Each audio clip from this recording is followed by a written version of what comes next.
принять участие в совместной работе. Как вы знаете, конференция проходит при поддержке Всемирной Федерации глухих. Я приветствую своих коллег, кто полгода назад был в Сиднее, в Австралии, на очередной международной конференции по социальным правам глухих, где я имел честь выступить. Good morning, everyone. Thank you for showing up this early. I'm very happy to be here for the third time in Moscow. I had also been to St. Petersburg once. I want to, first of all, thank the All Federation of the Deaf, Russia, for their hard work over the years and for organizing this conference. I'm going to be presenting this talk in International Sign. If you'd like to access it in Russian Sign Language, there's a person to my left doing that job.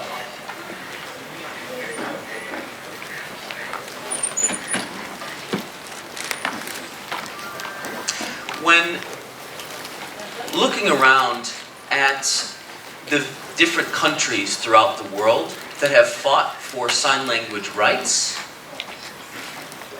have fought for education for deaf children, have fought for the rights of an interpreter, one thing stuck out that was similar in all of the countries: sign language recognition. Deaf communities want governments to recognize their languages. And this was a priority.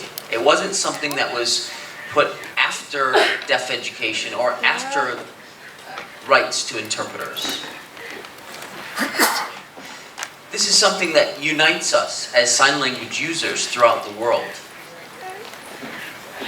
And in this presentation, I'm going to take a look at what 20 years of fighting for sign language recognition has gotten us.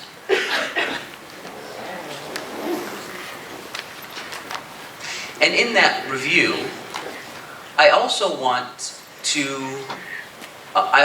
us to keep in mind language planning.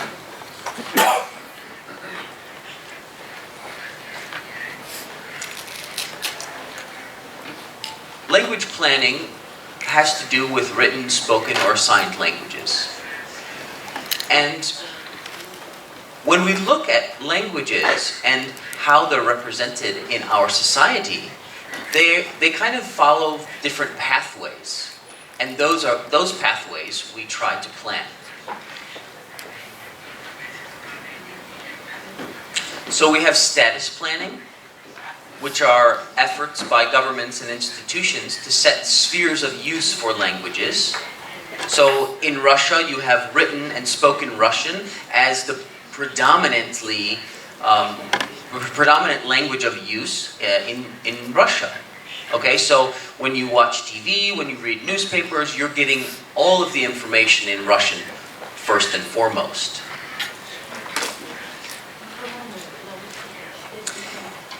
The second type of language planning is corpus planning. And we had a very nice lecture by Dr. Rathman yesterday about what constitutes corpus planning.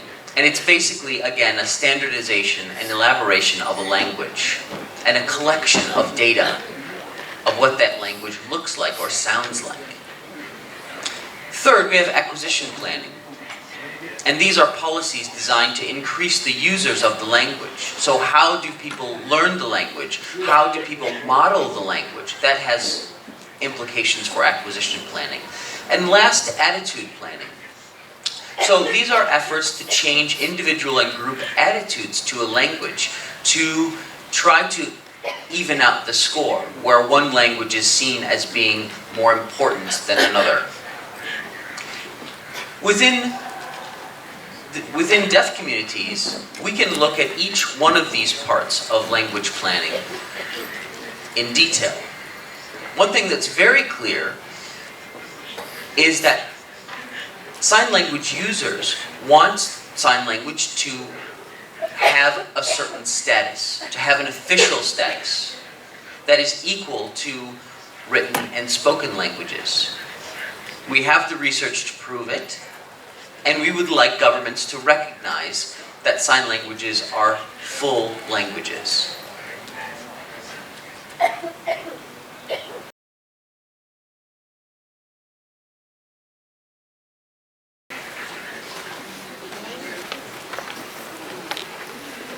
Good. Article 2 is about language. And this is important. We have spoken languages and we have sign languages, and they are considered equal. There's no difference. Equal. It's stated in the UN Convention clearly, and it gives us, deaf people, inspiration, and it encourages us because our language has been recognized by the United Nations.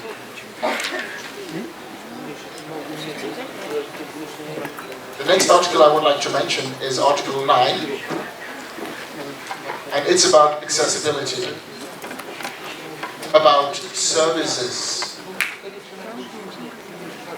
And it states that we need professional sign language interpreters, and we have the right to professional sign language interpreters.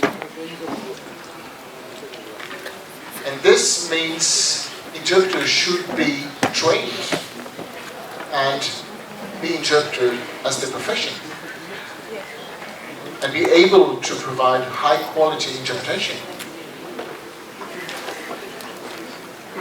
So, this is the government's responsibility to provide training so deaf people have access to high quality interpreters within health settings, education, court, or in every aspect of life. We have the right to use sign language interpreters.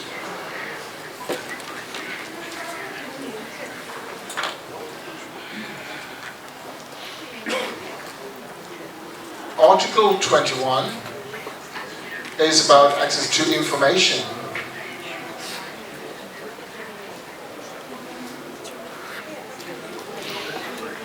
And it's Article 21E that states recognizing and promoting the use of sign languages.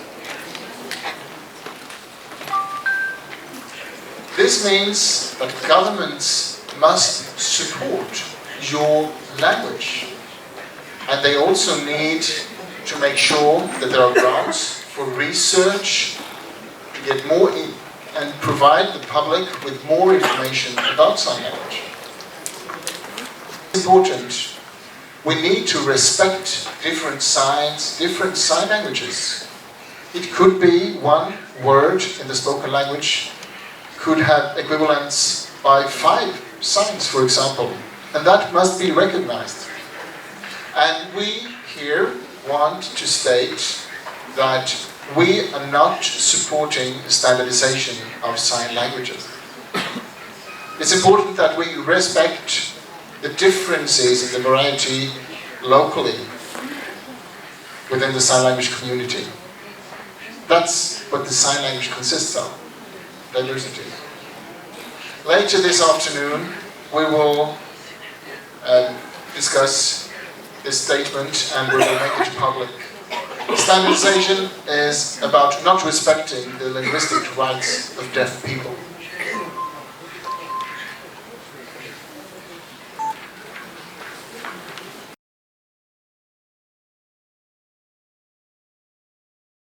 So what this slide says is that in deaf education there has been research looking at different discourses and frameworks and contexts and approaches to how the best way to educate the deaf child. And we've had a number of different perspectives historically. I want to look specifically at the perspective of the UN CRPD and how that perspective enables us and our human rights.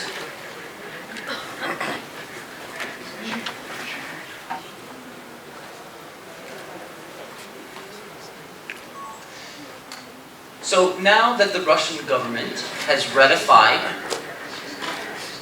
several conventions of the United Nations, including the UN CRPD, we can look at the wider picture first, not only deaf people's education. So within the wider framework, you have instruments and standards that provide greater human rights for humans. Now, in looking at how the convention sees a group of deaf people, we have inclusive education and the requirements of accessibility, universal design, reasonable accommodation, and individual support.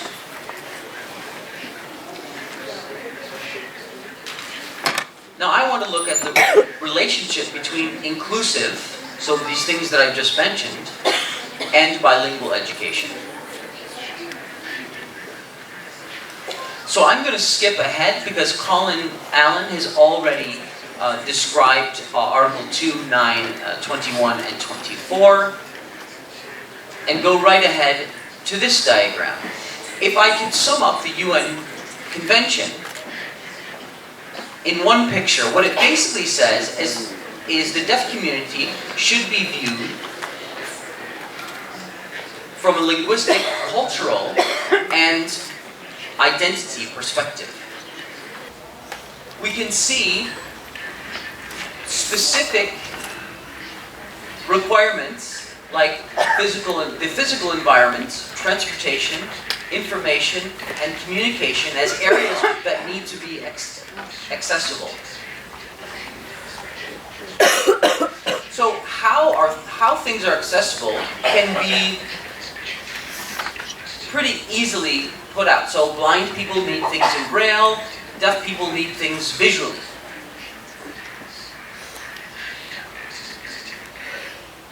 So you have to look at Article 9 to realize how accessibility can be accomplished. So the next question is educational sign language interpreting the same as accessibility? Am I getting the same information as my hearing peers through an interpreter? Or do I also need a school assistant? The interpreter supports full accessibility, but the interpreter is not full accessibility. So we have to think about the difference between providing an interpreter and providing a fully accessible classroom. All people with disabilities have rights to full inclusion and full participation in the classroom. So when we look at the relationship between accessibility and full and equal participation of students, a lot of people think partial participation is okay because it's participation where there was none before.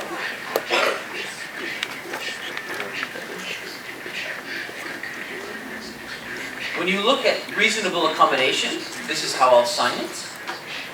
For individuals who are blind, and individuals who are in a wheelchair, and individuals who are deaf, all have very different types of reasonable accommodation. And there are individuals who need information in certain ways. Some like to read information, some like to listen to information. And again, this goes back to the educational environment being accessible. Reasonable accommodation has more to do with the teachers knowing the individual needs of their students. So the International Disability Alliance has looked at reasonable accommodation as a multitude of factors which are presented here. So you need individualized support, You need services, and that might include sign language interpreting services, or speech to text. You need assistive devices and programs, so that has to do with more of the equipment and the technology. You also need changes of the learning environment, so the school might have to make some structural changes, for example, and adaptations of curriculum and learning materials.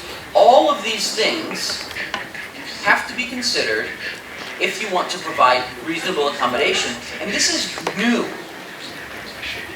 The IDA has recently come up with this model, and this then will influence how we decide if education of sign language.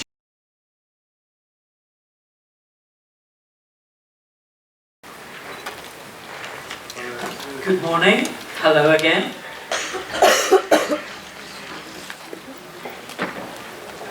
The photo on the screen is a little dark, but the people in the picture are members of the WASLI board. The WASLI board sent greetings to you all. And the WASLI board consists of 11 people. And 2 of us are here with you today. Spasiba, thank you to Vogue for hosting this conference and inviting me to be here. And thank you to the interpreters who are going to be working with me here at this conference. And this work ensures fullest accessibility. So thank you in advance for all of your work. Colin and Marco previously, in their presentations, have stressed the importance of linguistic human rights for deaf people and how deaf people want to attain this level of equality. So how do interpreters fit in? All around the world, there's a similar type of discussion in relation to human rights and interpreters. So it's a very important topic. So the introduction of my topic is interpreters working as allies. What does the word ally mean? It means to unite, form a connection. It means to be a supporter, a partner, a friend. It also means that interpreters should be working with deaf people, not working for deaf people. It's not taking things away and doing them yourself as an interpreter. It's working in partnership with. That is the meaning of ally.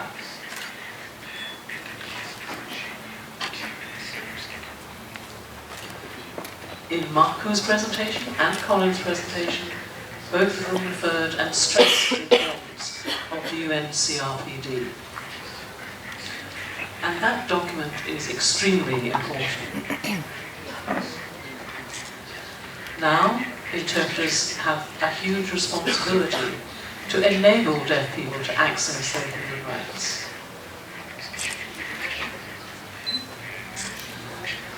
Some of you may be wondering what it is that WASLI actually does. And I've selected 3 of the main aims. First, WASLI was established in 2005, so it's very young, it's still a baby compared to the WFD. You know, we are only 9 years old, and next year we'll be 10 years old. So, our goals are to ensure that we are a support network for sign language interpreters across the world. We want to be able to share experiences between countries and between interpreters.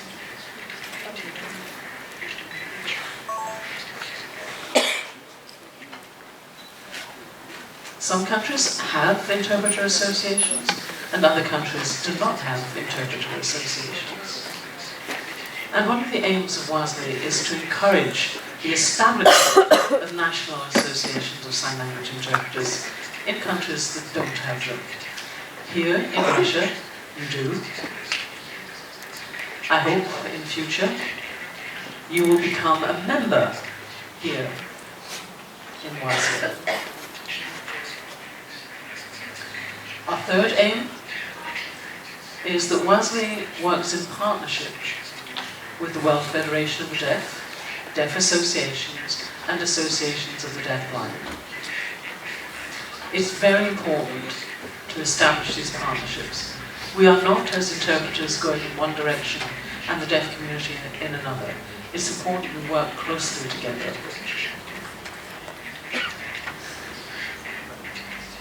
In 2007, you see the photograph, Liz Scott Gibson, who was the first president, and Joe Murray. I think he's here. There he is, Joe Murray,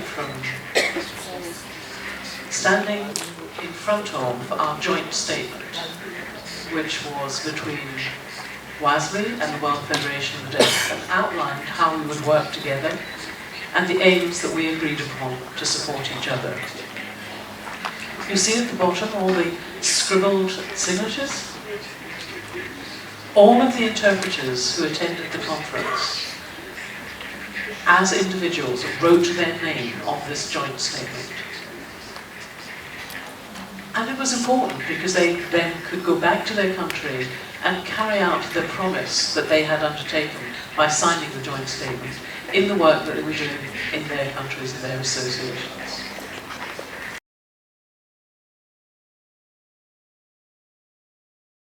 Я собираюсь сказать о трех вещах.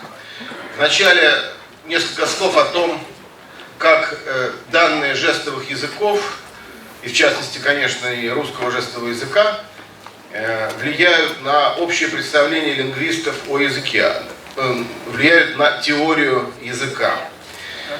Затем я поговорю о такой более практической области, то, как связано знание о жестовых языках с преподаванием у студентов-лингвистов. Это такая развивающаяся область, в которой сейчас еще, по крайней мере, в России очень много не устоялось. Ну и в конце я затрону еще одну тему о том, как русский жестовый язык выглядит среди других естественных языков, и, в частности, в связи с переписью населения. Это здесь обозначено как... Мне кажется, что нужно подумать о создании какой-то инфраструктуры, но в частности, финансовой поддержки исследований лингвистов в области русского жестового языка. Может быть, совместно с Российским обществом глухих можно получить какой-то грант на продолжительное какое-то количество лет на изучение жестового языка. Во всяком случае, если вот это или какое-то сходное предложение находит отклик, то мы можем про это еще поговорить. Вторая проблема касается результатов переписи, о чем я тоже бы сказал. Качество, конечно, было недостаточным, и связано это с неподготовленностью все-таки персонала Росстата к тому, чтобы иметь дело с данной проблемой. Опять же, здесь нужно предпринять какие-то организационные усилия, причем заблаговременные. Следующая перепись будет происходить в 2020 году. И, может быть, имеет смысл, не дожидаясь, так сказать, слишком такого близкого кануна этой переписи, создать что-то вроде комиссии, включающей представителей Росстата, представителей Всероссийского общества глухих и, может быть, кого-то из лингвистов, с тем, чтобы подготовить переписчиков, которые проходят инструктаж в течение ряда лет перед переписью, к тому, чтобы они были лучше подготовлены к этой теме, и мы получили в 2020 году более точные, более реальные результаты.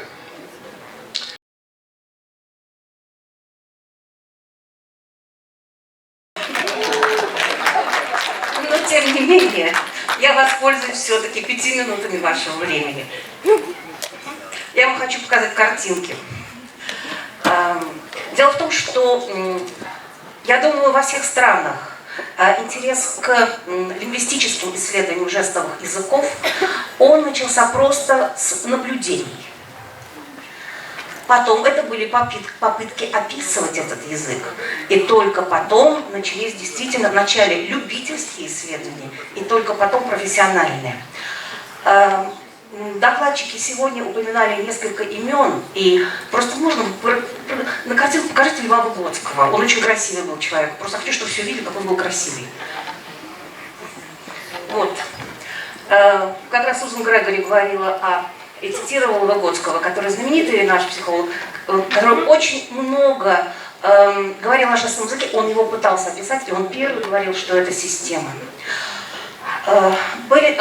Следующий, сейчас найдем Горский. Это Удаль, это глухой человек.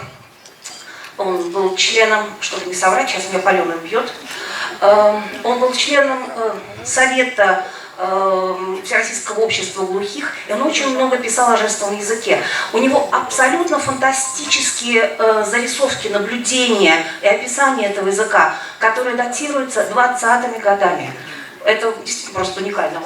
Глухой, потому что вообще все движение в защиту жестового языка начало не сообщество глухих в России, начал не ВОК, простите меня, руководитель общества, а начал слышащий человек. Очень многие глухие, когда Зайцева говорила им, а это ведь настоящий язык, говорили, да что ты, господи, какая ерунда, это жаргон, это примитив, что, да так мы между собой на кухне общаемся. А жестовый язык, это вот в котором переводчики стоят и красиво что-то такое на сцене говорят. Так вот, благодаря Зайцевой началось это движение, которое привело к тому, что мы сейчас находимся на второй лингвистической конференции, на второй конференции по лингвистическим правам глухих. All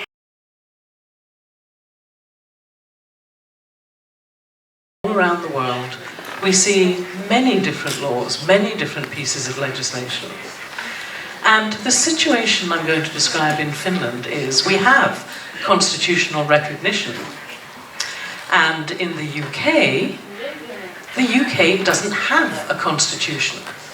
So we all have different forms of legal processes in our various countries. I'd like to share with you some of my Finnish experience and how we've learned to work with government.